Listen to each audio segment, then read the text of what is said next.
السلام علیکم۔ اب تک میں شب 12 بجے کے بلیٹن کے ساتھ میں ہوں زشان یاسین۔ سب سے پہلے اب تک کی ہیڈ لائنز۔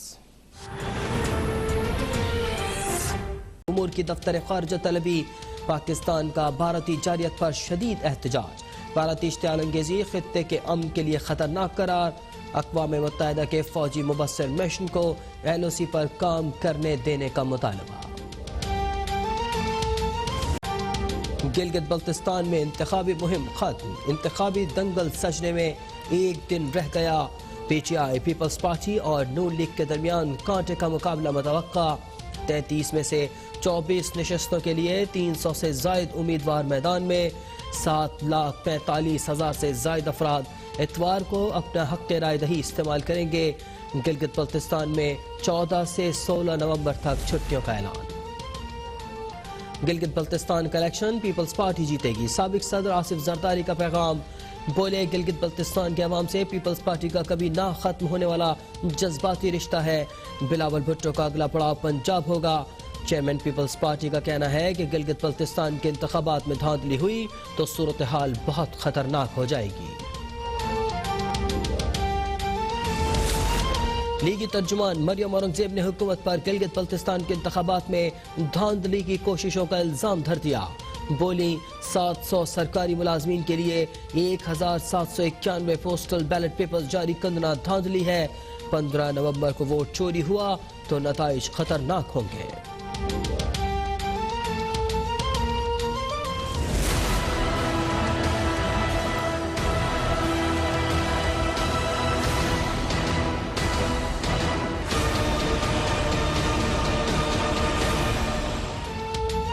ملک میں کورونا 4 ماہ کی بلند ترین سطح پر، ایک روز میں 2,300 سے زائد افراد وائرس سے متاثر، 37 افراد جان کی بازی ہار گئے، فعال کیسز کی تعداد 23,500 تک جا پہنچی۔ کورونا کے مثبت کیسز سامنے آنے پر راولپنڈی کے 6 سکولز اور کالجز بند کرنے کے احکامات جاری، این سی او سی نے 11 بڑے شہروں کو خطرناک قرار دے دیا، لاک ڈاؤن اور تعلیمی اداروں کی بندش سے متعلق فیصلہ پیر کو ہوگا۔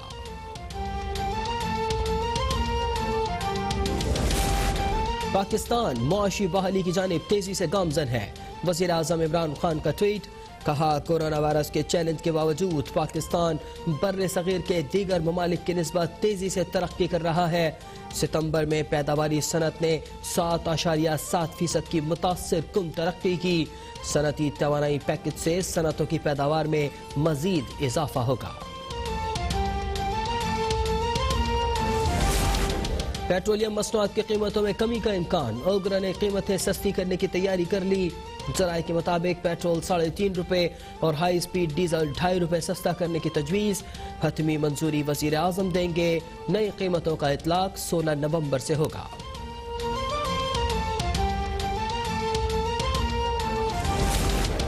رواں ہفتے ملک میں مہنگائی کی شرح میں 0.07% کمی، مہنگائی کی شرح 7.68 ہو گئی، ادارہ شماریات کی ہفتہ وار رپورٹ جاری، ایک ہفتے میں 18 اشیاء ضروریہ مہنگی اور 11 اشیاء کی قیمتوں میں کمی ہوئی، برائڈر مرغی، چینی، آلو، کیلا اور گائے کا گوشت مہنگا ہوا، آٹا، ٹماٹر، دالیں، لہسن، پیاز اور بکرے کی گوشت کی قیمتیں کم ہوئیں۔ یہ سلیکٹڈ عمران خان خامخواہ میں اچھل رہا ہے، بھئی تمہیں کون پوچھتا ہے؟ پاکستان کو آج لاحق بڑے بڑے مسائل کا ایک ہی علاج ہے کہ اس عمران خان اور اس کی جعلی حکومت کو گھر بھیجو۔ عمران خان کی جعلی حکومت 24 گھنٹے کی مار نہیں ہے۔ ملک کے تمام مسائل کا صرف ایک ہی حل ہے، اس جعلی حکومت کو گھر بھیجا جائے اور نئے انتخابات کرائے جائیں، لیگی رہنما مریم نواز کا سوات میں جلسے سے خطاب، بولی سلیکٹڈ سیاسی انتقام میں اتنے اندھے ہو گئے کہ انسانیت بھی بھول گئے، اتنی ذلت مجھے اٹھانا پڑتی تو استعفیٰ منہ پر دے مارتی، یہ حکومت صرف 24 گھنٹوں کی مار ہے۔ اور شائقین کا انتظار ختم ہوا، H B L P S L کا ملتوی ہونے والا آخری مرحلہ آج سے کراچی میں شروع ہوگا، آج سپہر 3 بجے کنگز اور سلطان آمنے سامنے ہوں گے، 8 بجے کلندرز اور زلمی مورکا سجائیں گے۔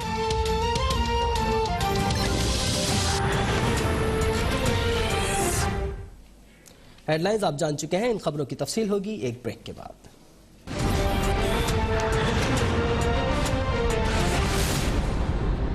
کہ chief election commissioner Gilgit Baltistan Raja Shahbaz Khan نے پریس کانفرنس کرتے ہوئے کہا ہے کہ جی بی اسمبلی کے انتخابات صاف و شفاف ہوں گے، سیاسی جماعتوں کے قائدین بے بنیاد الزامات لگانے سے گریز کریں۔ راجہ شہباز بولے کہ آج سے کسی بھی جماعت کو الیکشن مہم کی اجازت نہیں ہوگی۔ کہ گلگت بلتستان الیکشن کمیشن میں کوئی اور ادارہ نہیں، صرف اور صرف الیکشن کمیشن گلگت بلتستان ہی انتخابات 2020 کرانے کا ذمہ دار ہے۔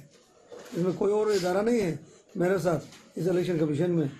ایک بات، الیکشن کمیشن گلگت بلتستان ایک آزاد اور غیر جانبدار ادارہ ہے جو شفاف الیکشن کرانے کا ذمہ دار ہے، انشاءاللہ شفاف۔ تمام سیاسی پارٹیاں اور پارٹی سربراہان غیر ذمہ دارانہ اور بے بنیاد الزامات اور بیانات دینے سے گریز کریں۔ ادھر چیئرمین پیپلز پاول بھٹو زرداری کا کہنا ہے کہ آج گلگت بلتستان کی انتخابی مہم میں ہمارا آخری جلسہ تھا، لیکن عدالت نے روک دیا۔ فیصلہ پسند نہ ہونے کے باوجود تسلیم کر رہا ہوں۔ بلاول نے انتخابات میں دھاندلی نہ ہونے کی صورت میں پیپلز پارٹی کی کامیابی کا دعویٰ بھی کر دیا۔ گلگت میں پریس کانفرنس کرتے ہوئے بلاول بھٹو کا کہنا تھا کہ انتخابی مہم کے دوران ہمیں صوبہ بدر کرنے کی کوشش کی گئی۔ آج ہماری مہم کا آخری جلسہ تھا، لیکن عدالت نے روک دیا۔ عدالتی فیصلہ پسند نہ ہونے کے باوجود تسلیم کر رہے ہیں اور خود کو انتخابی مہم سے روک رہے ہیں۔ ہم قانون کی بالادستی پر یقین رکھتے ہیں۔ حق حاکمیت، حق ملکیت اور حق روزگار جمہوری طریقے سے اور الیکشن سے لیے جاتے ہیں، کسی سے سفارش نہیں لیں گے۔ بلاول بولے کہ فوج سے بات کرنے کا فیصلہ پی ڈی ایم کے پلیٹ فارم سے ہی ہوگا۔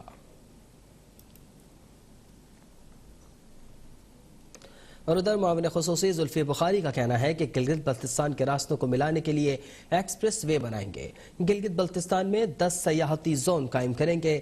گلگت میں جلسے سے خطاب کرتے ہوئے زلفی بخاری نے کہا، گلگت بلتستان کے راستوں کو ملانے کے لیے ایکسپریس وے بنائیں گے، عوام کو آئینی حقوق کی فراہمی یقینی بنائیں گے، عوام کو تمام بنیادی سہولتیں فراہم کریں گے۔ انہوں نے کہا کہ گلگت بلتستان میں 10 سیاحتی زونز قائم کریں گے، سیاحت کے فروغ سے علاقے میں خوشحالی آئے گی۔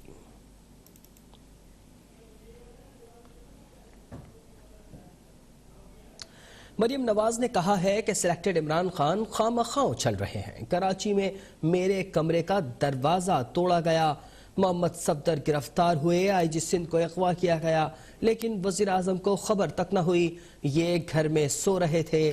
سوات میں جلسہ عام سے خطاب میں مریم نواز کا کہنا تھا کہ پاکستان کے مسائل اور ساری بیماریوں کا ایک ہی علاج ہے، عمران خان اور اس جعلی حکومت کو گھر بھیجا جائے، ملک میں صاف شفاف نئے انتخابات کرائے جائیں اور عوام کے حقیقی نمائندوں کو ان کا اختیار واپس کیا جائے۔ وہ کہتے تھے کہ 8 ارب میں میٹرو بس بنائیں گے، 126 ارب لگ گئے لیکن منصوبہ مکمل نہیں ہوا۔ وہ کون تھا جو کہتا تھا 200 ارب آئی ایم ایف کے منہ پر ماریں گے؟ ایک ہی علاج ہے پاکستان کی ساری بیماریوں کا، پاکستان کو آج لاحق بڑے بڑے مسائل کا ایک ہی علاج ہے کہ اس عمران خان اور اس کی جعلی حکومت کو گھر بھیجو۔ یہ سلیکٹڈ عمران خان خواہ میں اچھل رہا ہے، بھئی تمہیں کون پوچھتا ہے؟ اس کا کردار ایک خواہ کا کردار ہے۔ 7 سال سے آپ کے اوپر ایک نااہل حکومت مسلط ہے۔ بتاؤ کیا خیبر پختونخوا میں کوئی تبدیلی آئی ہے؟ 50 لاکھ گھروں میں سے ایک گھر بھی کسی کو ملا؟ 1 کروڑ نوکریاں جو ہونی تھی اس میں سے ایک نوکری بھی کسی کو ملی؟ کہاں ہے وہ بلین ٹری سونامی؟ کیا آپ کو بلین ٹری کیا 10 درخت بھی کہیں لگے ہوئے نظر آتے ہیں؟